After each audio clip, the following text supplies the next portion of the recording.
Добро вечер назад во отвореното студио 1 на 1 ТВ. Јас сум Саша Ордановски, вашиот понеделнички водител. Го завршуваме овој дневен, да кажем, целодневен карусел од гости, теми кои ги третираме и така натаму со вечерашниве две дебати. Првата дебата е посветена и заправо ќе биде тоа дебата на двајца, бидејќи јас имам еден гостин во студиото, но пред да го најавам и гостинот, да ја најавам прво темата за која ќе разговараме. Еден телевизија неодамна најдена една многу интересна информација дека во Македонија веќе со месеци назад, а некои информации говорат дека се работи за повеќе од 2 години, се случува едно, би се нарекло движење или еден обид да се формира една нова секта, која што има и верски и политички елементи во себе. Таа се подпира врз нешто што се нарекува движење во слава на богот Перун. Богот Перун е најстариот и древниот словенски бог од митологијата. И ќе биде многу интересно да го погледате прилогот од колегата Христијан Баневски, кој што ја објаснува целата таа ситуација во која што ова движење се обидува да се позиционира во Македонија, но исто така и кој стои за тоа. А потоа во студиото е професорот Милан Ѓорѓевиќ, со кого што професор доктор Милан Ѓорѓевиќ, кој што е филозоф и теолог, предава на Теолошкиот факултет во Скопје, со кој што ќе се обидеме да прокоментираме некои од аспектите кои ќе ги погледнеме заедно во овој документарен прилог од некои 15 на минути. Затоа останете со нас, погледнете го колегата Христијан Баневски, па се враќаме во студиото со еден разговор по таа тема.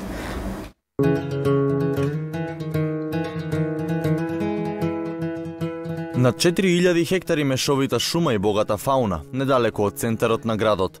Неспорно е дека водно е гордоста на Скопје.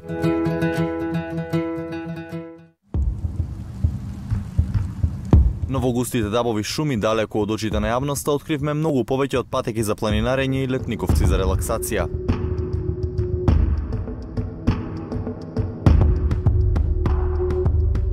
На оваа фотографија до која дојде нашата екипа, гледате тотем на богот на молњата, Перун, врховното божество во словенската митологија. Кружниот символ наречен коловрат може да представува символ за сонцето, но според некои верувања може да ја представува и секирата на Перун.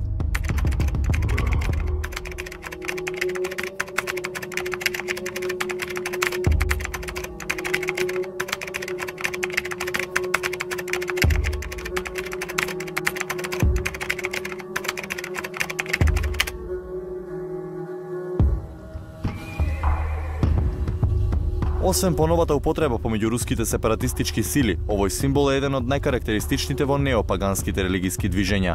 Иако не се значително големи, тие се цврсто етаблирани во источниот дел од Европа, а некои теоретичари го припишуваат токму на Русија почетоците на култот кон славјанското паганско минато.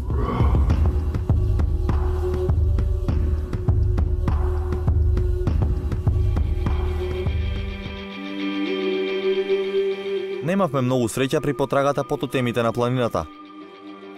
Нашето искачување започна од средноводно преку така наречените козји патеки. Тие не однесоа на поголема надморска височина.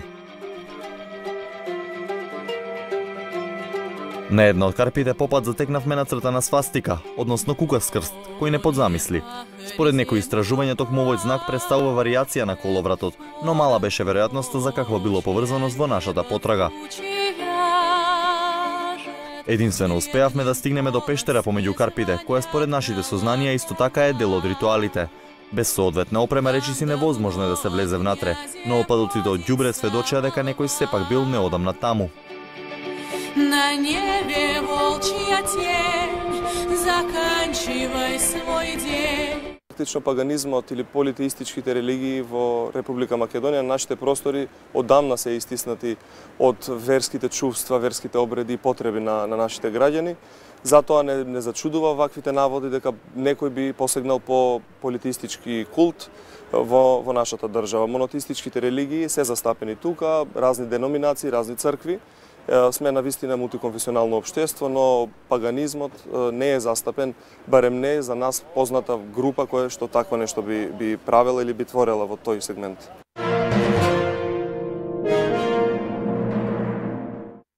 Социјалните мрежи со сите своји предности и недостатоци се покажаа како клучни во ова истражување. Токму нивното неуморно пребарување не однесе до Руското здружение Русов, кое што е акроним за Здружение за руско-словенско обединување и возродување. Инаку во земјава присутно преку неговиот представник, рускиот државјанин Андреј Родионов.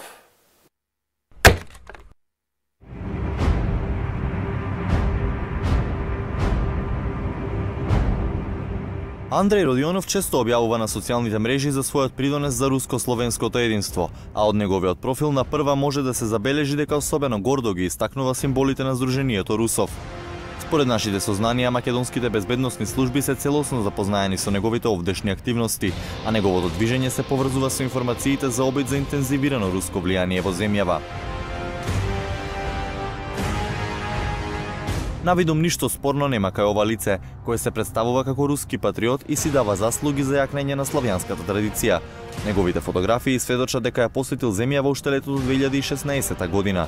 Последниот запис за неговиот престој во Македонија е од минатиот месец, кога и се фотографирал со тотемите на водно.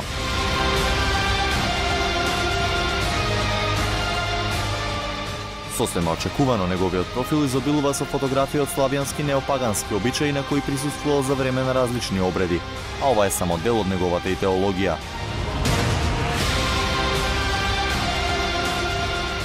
Пријатели, следбеници и мислители, бидејќи некои од соборците ме прашуваат кој е нашиот став кон религијата и сметам дека е важно да се разјасни. Нашето движење не е религиозно, туку општествено, политичко, додека истовремено комбинира делови од политичкото и културното, вклучувајќи ги традициите на словенските верувања и религија. Како дел од културолошко движење, ставаме акцент на темелите на славјанската предхристијанска култура, која е основата на словенската цивилизација. Сепак, главната цел ни е обединување на сите словени, без разлика на нивниот религиски избор.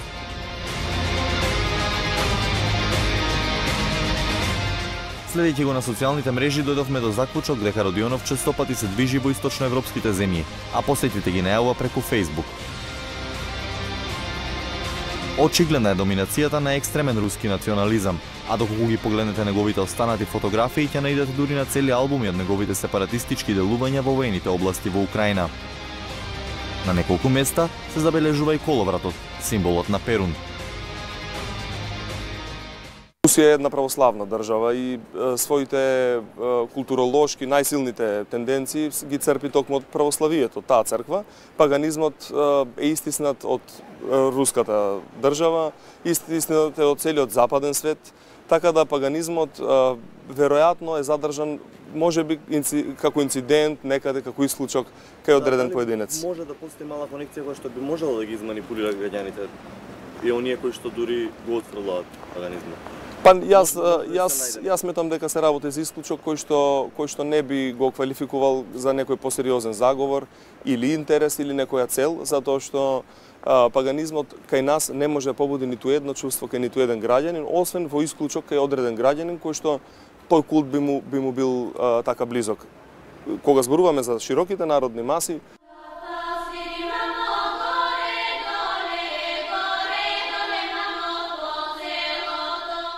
Но историјата го покажала токму спротивното.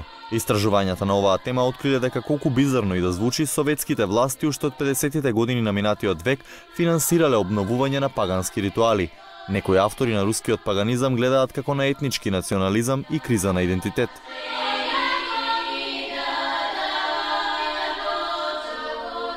Иницијативата за негово ширење се развила од локални активисти, кои предложиле обликување и промовирање нови секуларни ритуали и фестивали како важен дел од антирелигиозните кампањи, но во поново време веќе се злоупотребува за сосема поинаква пропаганда. Не постои вистина или верување кое што е на вистина базирано врз вистинските принципи на постојањето, никакво секое учење, секоја вера, секое знаење е злоупотребено токму од тие општествени сили, дали тоа ќе бидат партии, дали тоа ќе бидат цркви, џами, синагоги, без разлика, секогаш се злоупотребени. Некојаш се злоупотребени како душманот или непријателот, некојаш се злоупотребени како еве ова се нашите и така натаму, значи секогаш вистината се злоупотребува, никогаш не е употребена, секогаш е злоупотребена. На овие прашања одговори побаравме од дипломатските представништва на Русија во земјава.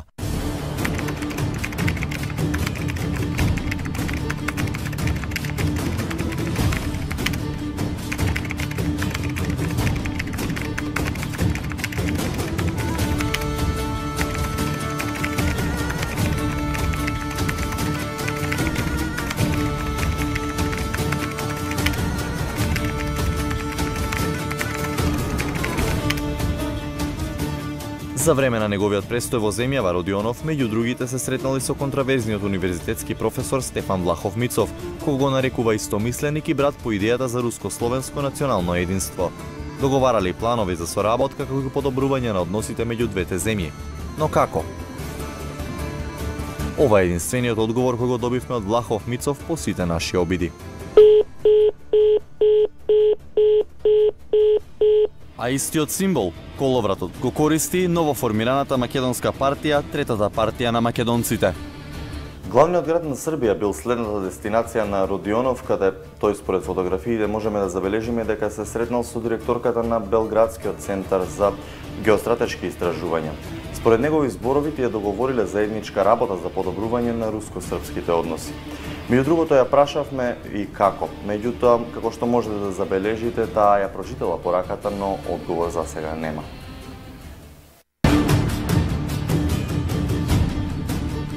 Единствено ни одговорија Адам и Стефан, две лица од Скопје кои ни признаа дека тотемите ги изработиле самите тие за практикување на нивните верувања. Локацијата не сакаа да ни ја откријат, ниту пак знаеа да ни одговорат колку точно верници има, бидејќи тврдат дека не делуваат организирано, но еве како ја објаснуваат својата филозофија. Нашите предци всушност обожавале подалечни предци, па затоа често во старите хроники и билини словените често се кажуваат дека се крвни внуци на Дажбога. Значи правењето на идоли се само практично нивни спомен плочи, каде што се одава почест и се принесуваат бескрвни жртви, мед, млеко, семиња, брашно, леб, вино, пити, овошја, сирење меѓу другото и зеленчук. Како што кажавме, божествата се тесно врзани со годишните периоди, циклуси и целиот природен биоритам. Дали се забранети воопшто ништо не ми значи. И не предпочитува закони пишани од беззаконици и вековни преваранти и социјални паразити. Мојата врска со Родионов е пријателска и културолошка. Пагански обреди се најголем дел од православните обреди на кои само им е даден христијански образ. Например, раѓањето Христово го има заменето раѓањето на сонцето, што вистински се случува на зимската краткодневица, кога сонцето е најоддалечено од земјата, пошто почнува да се приближува и на тој начин символично повторно се раѓа. Тоа го знае секој студент и професор по етнологија, антропологија, археологија и психологија во Македонија. Мислам, ако ова е работата, тогаш голем дел од македонците се пагани, а народниот ансамбл Танец, кој изведува песни и ора поврзани со разни народни празници, се повеќе пагани од мене. Лично, моето паганство се разви од интересот во нашите празници, бидејќи никогаш не ми беше јасно зошто вапцаме јајца, славиме Божик и слично. Па со време, истражувајќи и читајќи научни трудови и дела, дојдов до некаква суштина која е важна лично за мене. Сепак признаваа дека е речиси невозможно нивното движење да ги избегне канџите на злоупотреби за туѓи интереси. Руското влијание во Македонија мене не ме интересира, бидејќи не размислувам во политички термини. Јас имам пријатели од Франција, Германија, Русија, Шведска, Бугарија и други земји со кои сум се поврзал преку мојот интерес за предхристијанските европски традиции, бидејќи во суштина сите имаат ист корен. Андреј Родионов беше еден од личностите кои ги додадов на Facebook, чисто за да ги следам, бидејќи како и тебе, мене ме интересираше што се случува во Русија, а особено како ги третираат паганските здруженија кои таму се развија во последните години. Така што Андреј беше одличен предлог за пријател од Facebook, кој јавно го промовираше своето движење за обединување на словенските народи под руско крило, а истовремено тоа го правеше во една паганска смисла. Целта на движењето не е тајна. Можеш едноставно да го прочиташ манифестот онлайн. Но, со време сватив дека голем дел од паганските здруженија низ Источна Европа, особено во Русија, се сплотени со некакви политички цели, што воопшто не ми делуваше привлечно. Кога се работи пред се барем они јас луѓе што ги познавам со кои што сум работел или со кои што еве заедно и сме застанали и сме ги посетиле местава и сме ги виделе, Се напротив, млади луѓе кои што сами го почнале својот пат натаму, сами кои што се откриле, сами ги имаат направено сите тие места каде што фактички ги посетуваат да се искомуницираат со предците и со природата. А ова што кажувате вака на фотографиите што се изнашло и некој од таквите, то секогаш ќе има по некој. Родоверството, кое е класифицирано како модерна паганска религија, организирано делува во Полска, Украина и Русија, каде древните обреди околу тотемите воопшто не предизвикуваат дилеми.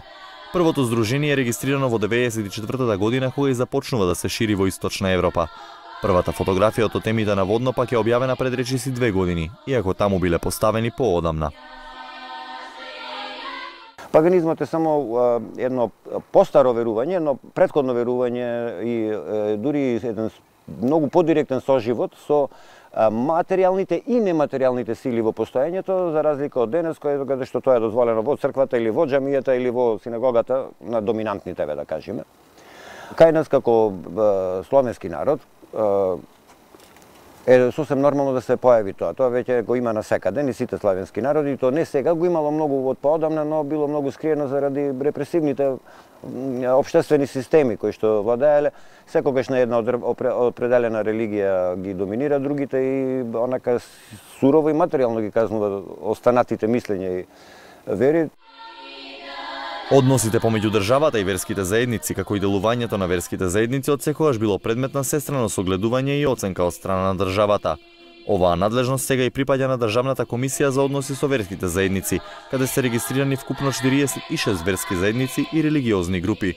Меѓу нив ниту една не припаѓа на модерниот паганизам, што обредите на Водно ги прави спротивни на законот. Односно верските заедници, религиозните групи мора да се регистрираат за да влезат во правниот поредок и да може да ја вршат, да екзистираат, да вршат својата дејност. При секоја регистрација пред основниот суд кој е надлежен тука во Скопје, тие доставуваат и опис на изворите на своето учење.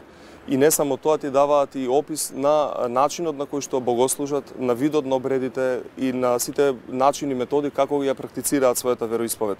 Од таму судот цени дали истото е во согласно со узансите, со обичајното, моралното право, но и со правниот поредок на нашата држава и тогаш одлучува дали дозволува или не дозволува регистрација на таквата верска група. Нашиот закон, законот за правна положба на црква, верска заедница и религиозна група, како што ви кажав, дозволува да богослужи, да функционира само веќе регистрирана верска заедница и верска група. Но македонската полиција се уште не одговори дали има сознанија за ваквите активности на Водно и какви се мерки планира да преземе. Можеби локацијата на тотемите на Водно за јавноста ќе остане мистерија уште долго време, но едно е сигурно. Нашата екипа и натаму посветено ќе истражува детали поврзани со овој случај, бидејќи загрижува фактот што славјански неопаганизам се појавува за прв пат во земјава, особено во услови кога се погласно се зборува за засилени надворешни, односно руски влијанија.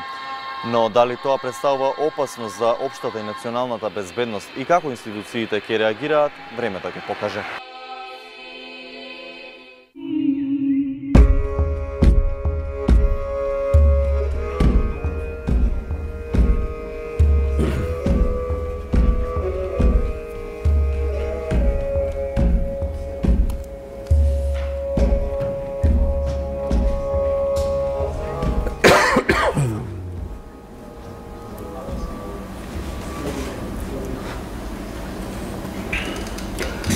Уредно го одјавивме прилогот на колегата Христијан Баневски, во кој што можевме да видиме оваа прилично за нас изненадувачка, прилично истовремено развиена сторија за поклониците и следбениците на богот Перун во Македонија и на сето она што успеавме да го откриеме како некакви околности во кои што целиот тој, да кажем, пагански ритуал, како изгледа полека да почнува да се развива.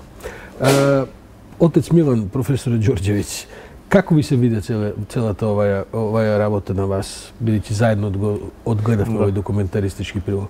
Интересно беше склопот документарецот, така да го задржи вниманието, се до моментот кога ние ќе почнеме со се обидеме да објасниме. Се ќе се обидеме го задржиме и ние вниманието колку што можеме. Документарецот е интересен Мене не ме изненадува премногу целата работа, затоа што станува збор за нешто што се случува во други земји, нели, и во документарецот кажа веќе со релативно долго време, повеќе од 10-15 години. Значи го има во Русија, го има во Полска, го има во Бугарија, ми е познато дека во Украина. Во Украина, така. Се нагласија две димензии кои што за мене се, мислам дека се сопостојат паралелно едно со друго, но и самата нарација на документарецот ги прикажа како одвоени, тоа е политичка димензија и религиозна. Така е. Да ги наречеме така. Оно што мене ми го привлече вниманието и оно што мене ме интересира најмногу е религиозната димензија на целата практика. Јас си дозволив исто да разгледам малку, да видам по интернет што има горе-доле. Најдов на некои слични места на оние што вашите соработници ги најдоа. Карактеристични се тотеми, карактеристични се, да речеме, некакви шуми и така натаму, или и на друг начин практикуват? Видете, како да ви кажам се, јас најдов неколку места каде што неколку веб страници, ќе прочитам неколку наслови. Да, проверете, да. Дали амазонките биле славјанки? Потем, руската сказна за царот Македон. Древните хрвати во едната елита на Персија. Дали старозаветниот Бог од Библијата е всушност лукавиот? Големата еврејска револуција во Руската империја 1917 година, еврејска револуција. Кој е црниот мак што го иницирал Александар Македонски? На што ве подсетува? Видите, ова нас не подсетува на некои години кога се правеа големи, како да кажем, предреволуционерни, говорам за некаков 20 и 19 век, кога тајните служби на некои големи држави успеваа да протнат такви приказки од кои што потоа се правеа наводни вистини, кои што потоа повлекоа огромни штети во разни општества и па и во цела Европа. Знаете како? На ова точно вие сте во право дека има религиска и политичка димензија. Политичката димензија ние и понатаму ќе истражуваме, бидејќи таа е очигледна во Македонија, но мене баш ме интересира вашето толкување на оваа религиска димензија, бидејќи Јас сум малце помлад, така што нема да одам дури до 19 век. Би се задржал на 20-тиот век. Да. И таму на онаа рана транзиција, крај на 80-ти, почеток на 90-ти години, со ние списанија Трече око, Арка, се сеќавате сигурно. Да. Кога на голема врата влегоа најразлични езотерични наративи, New Age движена, дел од нив регистрирани, постојат како движење. И ова е една практика, според мојот впечаток, ова е нешто што се надоврзува на тие нешта. Вие денеска имате некои понови пројави на истиот менталитет, на истиот начин на гледање на стварноста, на барање за говори, на барање на тајни приказки, на тајни наративи.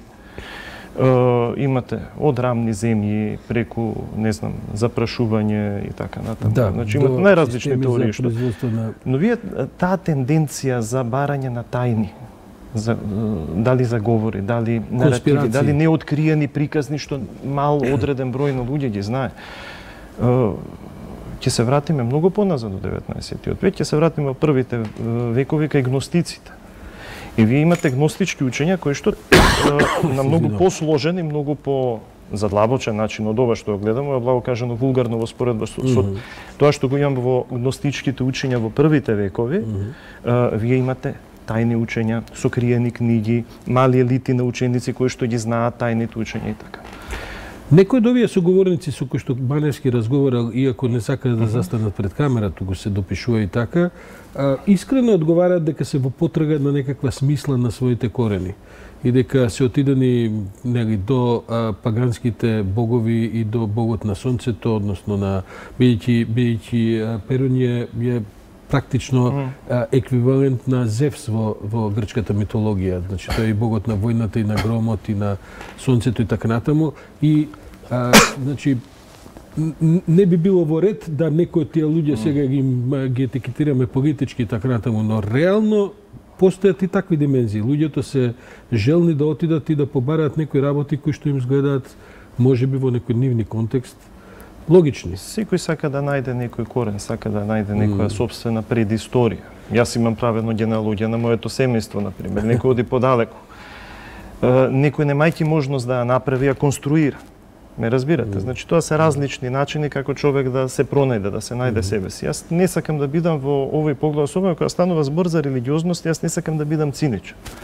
Во смисла да кажам дека луѓето тоа го прават заради некаков материјален или не знам други интерес. Сигурно има луѓе што го прават со искрена желба, со чисти намери, со добри намери. Но нели ја знаеме старата светотечка поговорка дека патот кон пеколот е поплочен со добри намери. Така што добро е на тој пат кон сопствениот идентитет да бидат доволно предпазливи и доволно самокритични, барајќи ја таа вистина и сопствениот идентитет, да можат во одредена во секоја точка да се преиспитаат себе си и да го преиспитаат сопствениот избор. Дали ова на некаков начин зборот би бил се разбира преголем, но бидејќи нашите информации говорат дека постојат повеќе стотици, дури некои цифри се 800-900 луѓе кои што се околу ова, да кажем, на известен начин заинтересирани и се водат. Мислам дека има еден обид да тоа здружение се регистрира, па не знам до каде се, не како црква, туку како не како религиска заедница, туку како невладина организација. Дали тоа на некој начин представува загрозување за Македонската православна црква? Дали вие така го чувствувате? Прво, тоа се некакви неодредени бројки. Ако броиме колку лајкови стиснал некој на Facebook, мислам, не значи дека тоа се членови на верска заедница. Така. Од се што видов, нели, од прилогот и од ова што го зборуваме, сметам дека станува збор за малечка група, различно мотивирана, луѓе со различни мотиви, собрани околу некој наратив со повеќе или помалце религиозни елементи во него. Ние констатиравме некои директни врски со политиката, бидејќи неколку од овие луѓе кои што се појавуваат се поврзани со некои еклатантни проруски движења во Македонија. Господинот Стефан Влахов Мисов беше и во Руската партија подпредседател до НССК, а оваа трета партија која што го земала на Перун заштитниот знак, кој е еклатантно сличен на ова што го прави овој господин Родионов и така натаму, и исто така има политички амбиции, прави трети опции, сето тоа. А дали тоа поврзување на евентуална некаква религиска со политичка компонента е нешто што според вас може да даде поголем резултат во известна, ајде да не кажем манипулација, ама во известна програматска поставеност на некој такво движење? Знаете, како прво политичката димензија што ја наведувате цело време. Секоја култура, во крајна сметка, речиси, мислам дека секоја земја има крајни движења кои што имаат некаков национален, религиозен предзнак. Од Америка до Индија. Каде сакате отидете? Кога видите крајни мислите на екстремни или на бели супрематисти, имате Ку Клакс Клан, имате антисемитизам, имате се поред. Ама ние не можеме според тие движења, колку и тие да мафтаат со националното знаме, да кажеме тоа е се што ние можеме да кажеме за таа култура, за тој народ, за таа држава и што и. Така што не сум тука фаталист, како да кажем. Не го гледам како нешто.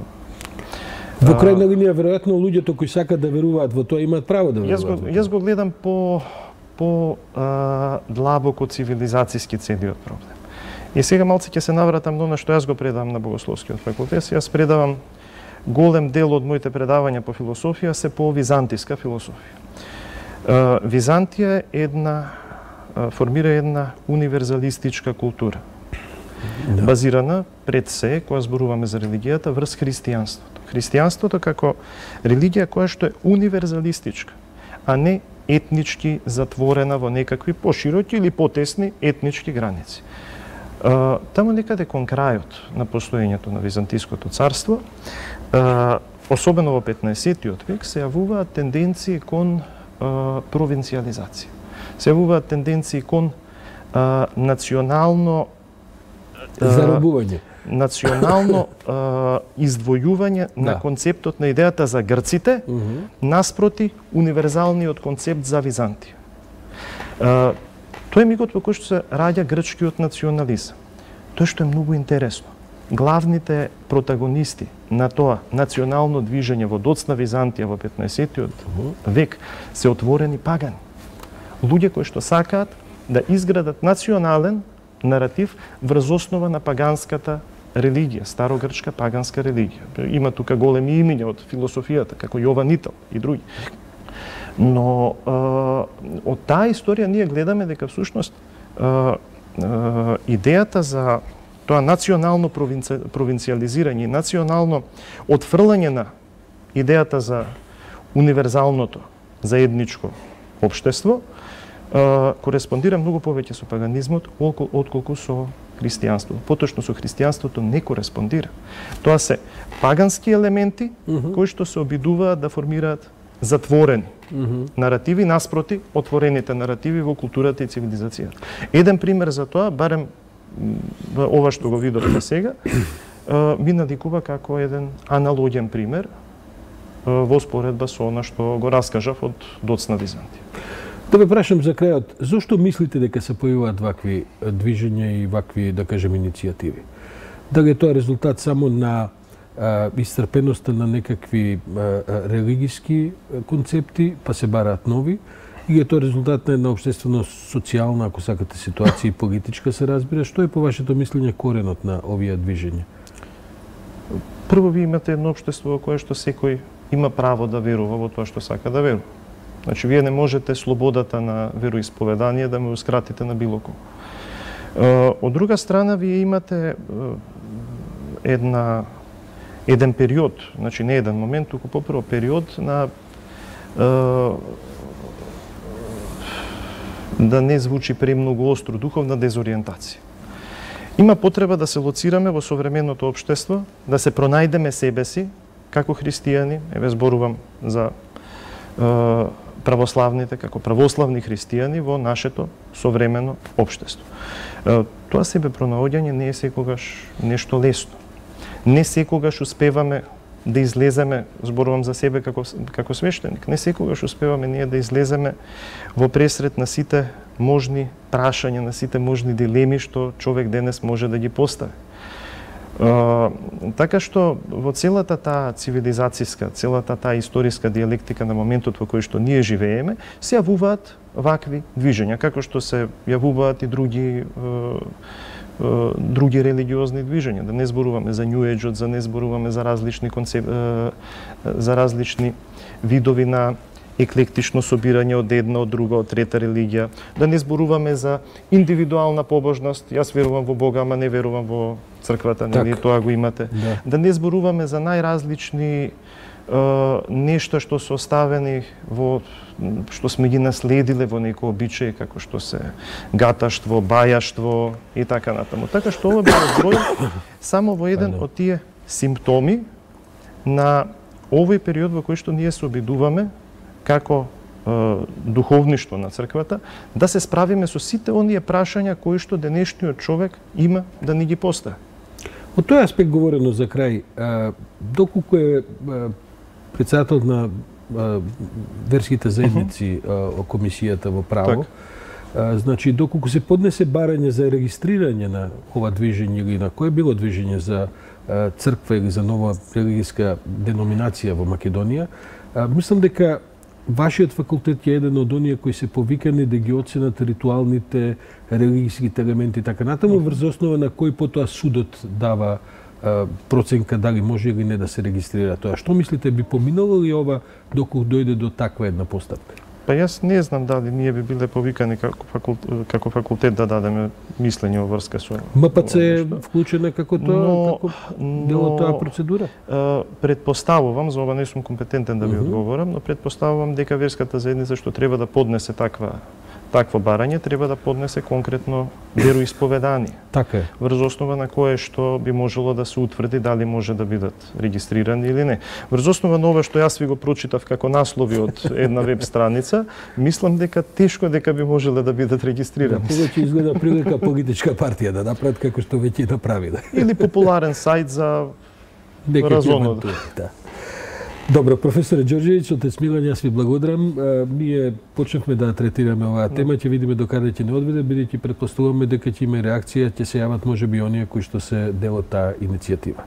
Вам, почитувани гледачи, ви препорачувам да после економско пропагандниот дел и оваа неколку минути од реклами останете со мене, бидејќи нашиот следен гостин е господинот Зоран Ангеловски, кој што е председател на, односно се извинувам, директор на ОТА агенцијата. Тоа е оваа агенција која што треба да не спаси како општество од злоупотреба и прислушување и надзор на нашите електронски и телефонски комуникации.